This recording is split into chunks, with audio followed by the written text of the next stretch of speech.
At 4:15 a.m., a Russian BM-27 URG was spotted in Zaporizhia. Ukrainian forces with drone support engaged the target. An FPV drone targeted the BM-27, resulting in its destruction. The URG poses a threat to troops and logistics.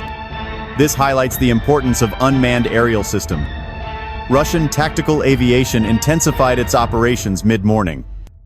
A pair of Su-34 struck a Ukrainian command HQ at 10:30 a.m. They used FAB-500 series bombs with UMPK guidance kits. Satellite footage confirmed direct impacts and destruction. Massive secondary explosions followed the initial strikes.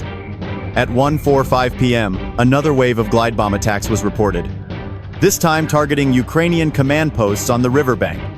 The goal was to disrupt defensive coordination. UMPK bombs allow aircraft to launch from 50 kilometers away, keeping them outside the range of most Ukrainian air defenses. These engagements define a war of attrition, a stark contrast to initial expectations of a swift victory. In February 2022, a quick Russian victory was widely expected. The VKS, a formidable air arm with over 4,000 aircraft, was expected to establish air supremacy within 48 hours. Ukraine's Air Force, with 100 Soviet-era aircraft, was considered a residual force. However, the reality proved to be vastly different. The conflict has evolved into a protracted war of attrition. This is vastly different from early expectations of a swift victory. A decisive outcome in the air was widely anticipated. The VKS had over 4,000 aircraft, including advanced jets. Ukraine's Air Force was considered a residual force. The skies above Ukraine have remained fiercely contested, a reality born from Russian doctrinal miscalculations, a failure to appreciate the adversary, and remarkable Ukrainian tactical adaptations. A buildup of personnel and material in the Zaporizhia Oblast. Concentration occurring in the roughly two-thirds under Russian control. Control of Zaporizhia city would secure a critical crossing. Assessment suggests this buildup is a supporting effort. The primary objective remains the capture of Donetsk Oblast, with the city of Pokers as its operational center of gravity. This aligns with stated political goals, evidenced by the sheer concentration of combat power. Force posture in Zaporizhia serves a crucial secondary purpose: to fix Ukrainian defensive forces, prevent reallocation of reserves to the Donbass. The challenge facing Moscow remains immense. Capturing the rest of Donetsk could take 4 more years and cost an additional 1.9 to 2 million personnel. The battle for Pokers has evolved into a grinding campaign. Russian forces attempting to encircle the city. The battle for Pokrovsk, a grinding campaign, unfolds. Russian forces aim to encircle Pokrovsk in a cauldron. A tactical success. Russian units penetrate Ukrainian lines. The breakthrough was not effectively exploited. Military doctrine demands a methodical, phased follow-on. The initial breach creates a two-hole needing reinforcement. A foothold must be consolidated into a bridgehead. Normandy after D-Day, a successful breakout. The Russian operation failed at the first stage. They lacked the follow-on forces to transition to a foothold. The Ukrainian command responded decisively, deploying elements of the newly constituted Azov Corps.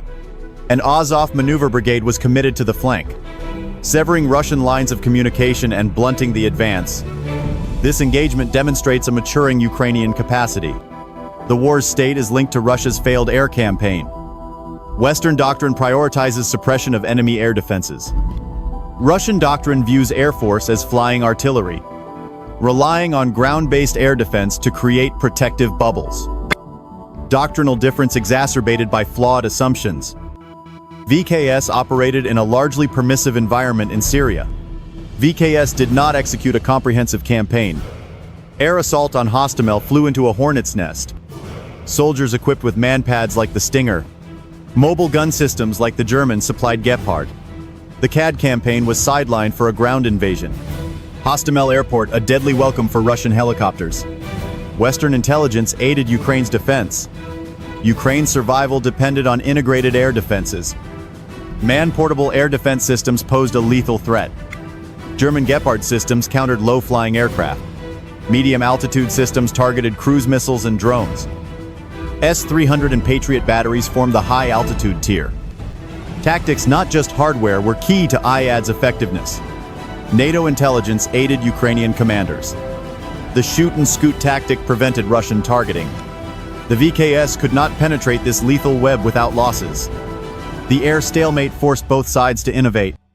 Russia saturated Ukraine with loitering munitions. Caliber cruise missiles and Iskander ballistic missiles strike. Strategic bombers launch cruise missiles from Russian airspace. These missions serve as strategic messaging, reminding the world of Russia's nuclear deterrent. Attack helicopters now hug the ground to mask their approach. The Ka-52 has proven susceptible to basic manpads. Heavy losses have degraded Russia's close air support. Russia has adapted with crude, terrifying brutality. The mass use of UMPK glide bombs. A simple wing and guidance kit turns it into a standoff weapon. The explosive force fundamentally changes the battlefield. Trenches and bunkers are engineered to withstand artillery. Yet the Ka-52 remains vulnerable despite its optics. Russia adapted with a terrifying brutality glide bombs. The FAB-500 becomes a standoff weapon with a wing kit. Trenches are not designed to survive such explosive force. Blast overpressure can kill troops in deep trenches. It is a weapon of attrition and terror. A grim solution to Russia's failure to control the skies.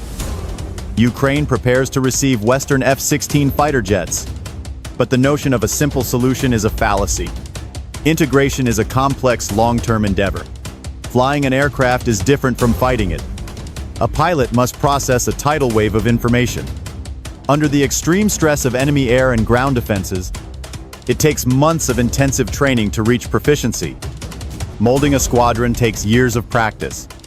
Ukraine chose not to risk pilots and airframes prematurely, building the experience needed for the future. F-16 deployment can challenge Russia's standoff weapons, contesting the localized air superiority, enabling the devastating glide bomb campaigns, signaling another critical evolution. In this protracted battle for the skies,